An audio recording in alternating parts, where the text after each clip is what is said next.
جی madam, जिस तरह से उत्तर प्रदेश के मुख्यमंत्री योगी आदित्यनाथ ने लाउड स्पीकर बैन का ऑर्डर निकाला है, उस डिसीजन को आप किस तरह देखते हैं? क्या मानते हैं कि एक सेकुलर डिसीजन है? देखिए, ये जो हमारा मुल्क है ये सेकुलर बुनियादों पे बना हुआ है, और ख़ासकर जिन्होंने आज़ादी की लड़ाई लड़ी, कांग्रेस जमात जिसमें आगे थी, उन्होंने इस मुल्क की बुनियाद जो है, चाहे अंबेडकर जी हो, जवाहरलाल नेहरू हो, उन्होंने सेकुलरिज्म पे इसकी बुनियाद डाली थी। और सेकुलरिज्म हमारे डीएनए में है, इस मुल्क के डीएनए में है। ये ज़रूर बीजेपी कोशिश कर रही है कि जो सेकुलर फैब्रिक है उसको तार तार करने की, but DNA is going to be there. और जहाँ तक ये मस्जिदों में अजान का लाउड स्पीकर बंद करने का, ये इनका जो एक एजेंडा है उसी की एक ये कड़ी है कि माइनॉरिटीज़, अभी देखिए कर्नाटका में आज इन्होंने वहाँ जो क्रिश्चियंस हैं उनके ऊपर हमला किया, उनकी बाइबल वगैरह जो है उसके साथ बेहुरमती की। तो हम योगी जी की क्या बात करें, हमारे तो आज शब कदर का इतना मुबारक दिन था कल, और हमारी जामे मस्जिद कल भी बंद, और आज भी जो हमारा लास्ट फ्राइडे है आज जुम्मतुल विदा, उस पे भी हमारा, तो ये तो जो है बदकिस्मती से ये हमारे हमसाया मुल्क में मज़हब के नाम पे एक उस वक़्त उन्होंने भी मज़हब का गलत इस्तेमाल करके पूरे मुल्क को बर्बाद कर दिया, और आज तक वो मुल्क जो है उसका खिमियाजा भुगत रहा है। उन्होंने मज़हब के नाम पे लोगों के हाथ पे बंदूकें दे दी।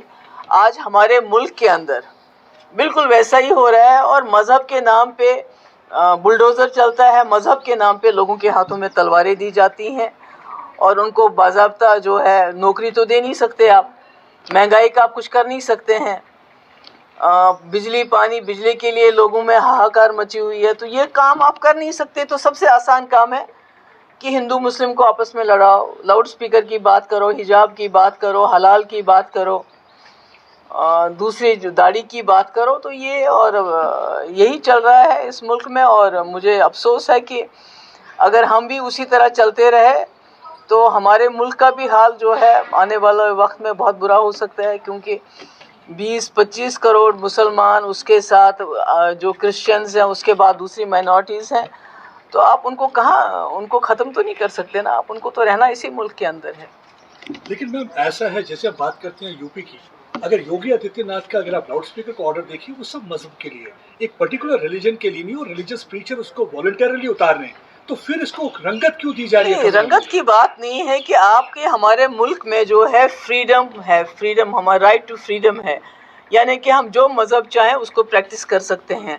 और ये अचानक से इससे पहले हिजाब का इशू आ गया, अब लाउड स्पीकर का इशू आएगा, उसके बाद हलाल का। ये तो एक इशू, ये तो खाली लाउड स्पीकर की बात नहीं हो रही है, ये तो दिन ब दिन एक चीज़ की बात कर रहे हैं। और उसके बाद इस तरह माइनॉरिटीज़ के मकानों को बुलडोज़र से उड़ा देना, ये तो सारा एक सिनिस्टर प्लान लगता है, ये कोई एक चीज़ नहीं है। ये तो this seems to be a series of actions that they want to do to divide the society, और कुछ इनके अपने जो वक्त हैं उनको वो देने के लिए, just to kind of give them some kind of thrill, because as I said earlier also नौकरी ये दे नहीं रहे हैं, ये बेरोज़गारी का कुछ नहीं कर पा रहे हैं, महंगाई का कुछ नहीं कर पा रहे हैं, बिजली पानी की किल्लत है, इतनी जगह पे पानी की ना होने की वजह से फसलें नहीं लगा रहे हैं लोग।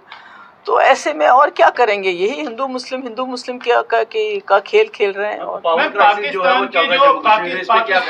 देखिए मेरे भाई, हम तो यही पीडीपी वाले तो बदनाम थे ना, जब हम कहते थे हमारे पावर प्रोजेक्ट हमें वापस मिलने चाहिए, क्योंकि अगर हमारे पावर प्रोजेक्ट हमें वापस मिल जाते तो हम पहले हमारी जो यहाँ अपनी बिजली की खपत है उसको पूरा करते, हमारी जो इंडस्ट्री के लिए ज़रूरत है उसको पूरा करते, उसके बाद बिजली हम अपने मुल्क को सप्लाई करते और उससे कुछ कमाते पैसा कुछ हमें, क्योंकि अब अगर आप कोल किसी स्टेट से लेते हैं तो आप उनको रॉयल्टी देते हैं, हमें तो कुछ भी नहीं मिलता है। तो जब पीडीपी ये बात करती थी तो उन्हें कहा जाता था कि भाई ये जो है ये एंटी नेशनल है।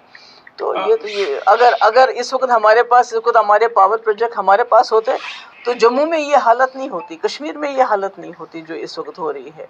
میم پاکستان کے نئے پرائم منسٹر شہباز شریف اور پرائم منسٹر نریندر مودی میں لیٹرز ایکسچینج ہوئے، پرائم منسٹر نے کانگریچولیٹ کیا انہیں، لیکن ایک بار پھر سے پاکستان نے کشمیر کا راگ الاپا ہے، کہا ہے کہ آپ بات چیت کریے، کشمیر مسئلے کو سالو کریے، تو اسے کیسے دیکھتے ہیں میڈم اس اسٹیٹمنٹ کو آپ؟ نہیں، یہ تو راحت تو آج کی بات نہیں، یہ تو واجپئی جی کے وقت میں بھی ہوا، اس سے پہلے بھی ہوا، اس سے پہلے شبلا ایگریمنٹ ہو گیا جب اندرا جی کے ٹائم میں یہ بات چلی، اس کے بعد واجپئی جی کے ٹائم میں لاہور ایگریمنٹ ہو گیا.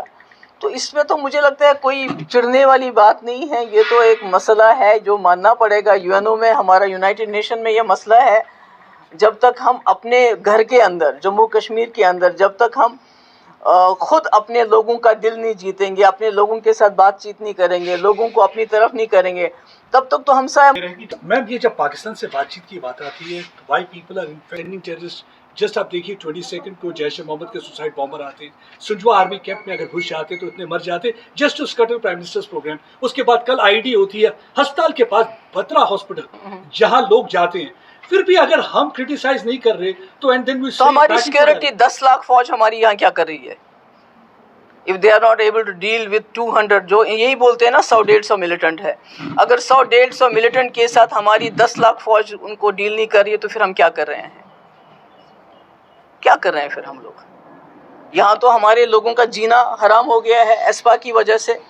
آپ کسی کو بھی پکڑ کے کہیں بھی، آپ کو پتہ ہے شوپین میں انکاؤنٹر ہوا، فیک انکاؤنٹر ہوا، ایچ ایم ٹی میں کیا ہوا، باقی جگہوں پہ کیا ہوا. اگر اتنی ساری طاقت دی ہے ہم نے سیکورٹی فورسز کو، فوج کو، کہ آپ ڈیل کرو سچویشن کے ساتھ، اگر اس کے بعد بھی سنجوا میں انسیڈنٹ ہو جاتا ہے، دوسری جگہ ان سے ہمارے 5 سرپنچ مارے جاتے ہیں، تو یہ تو میں سمجھوں گی کہ ہمارے تو گھر میں ہی کوئی نہ کوئی کمی ہے نا، کہیں نہ کہیں ہم ہی فیل ہو رہے ہیں نا. 150 یا 200 ملیٹنٹس کے ساتھ ڈیل کرنے میں may be we are feeling. So we should also look inside Pakistan. Dialogue کے بغیر تو اور کوئی چارہ نہیں ہے، وہ تو اس کے بغیر آپ کچھ بھی کر لیجئے، کتنی اور بھی فوج لے آئیں، اور بھی لوگوں کو جیل میں ڈال دیں، بند کر دیں، تہار لے جائیں. You don't have any other way but dialogue is the only way forward. جو واجپئی جی نے ایک روڈ میپ دیا تھا مفتی صاحب کے ساتھ مل کے، اس کے بغیر اور کوئی چارہ نہیں. ویدر دے لائک اٹ اور ناٹ. یہ تو واجپئی جی کی بڑی تعریف کر رہے تھے مودی جی. وہاں تو واجپئی جی کے نام پہ جو بنایا ہے میوزیم، جو بنایا ہے پرائم منسٹر، وہاں کیا لکھا ہے واجپئی جی کے کہ جموں کشمیر میں انہوں نے پیس پروسیس چلایا؟ پھر تو وہ نہیں لکھنا ہونا چاہیے تھا. if they also acknowledge کہ واجپئی جی کی سب سے بڑی انتی، سب سے بڑی اچیومنٹ ہے پیس پروسیس جموں کشمیر کے حوالے سے، تو پھر یہ خود کیا کر رہے ہیں؟ Thank you so much.